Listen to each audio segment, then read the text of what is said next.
কক্সবাজারে ঘুরতে আসেন 5 বন্ধু। উঠেন মেরিন ড্রাইভের প্যাচারদ্বীপ সৈকতের একটি রিসোর্টে। মঙ্গলবার সকালে তারা হিমছড়ি সৈকতে যান। দুজন বাঁধের উপর বসেছিলেন আর বাকি 3 জন সাগরে গোসল করতে নামেন। এ সময় ঢেউয়ের তুড়ে ভেসে যান তারা। ছবি তুলতে তুলতে হাঁটু পানিতে নামছিল, হুট করেই অনেক জোরে আর কি ঢেউ আসছিল।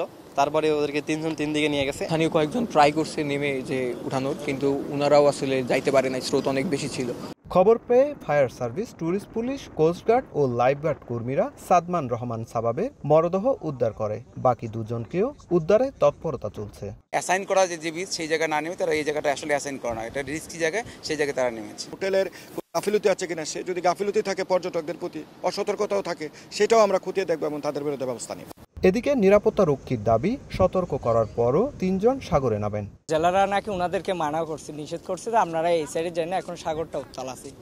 আর বাকি যে 2 জন এখন জীবিত আছে ওনারাও নিষেধ করছে যে আপনারা বিচে বেশি দূর যান না, চলে আসেন, মানে অনেক রিকোয়েস্ট করে। কিন্তু ওনারা যখন সামনে দেখে যত ঢেউ আসে ওনারা তত ওইদিকে চলে গেছে। 5 বন্ধুই চট্টগ্রাম বিশ্ববিদ্যালয়ের 2023-24 সেশনের ডেভেলপমেন্ট স্টাডিজ বিভাগের শিক্ষার্থী। সুজাউদ্দিন রুবেল, সময় সংবাদ, কক্সবাজার।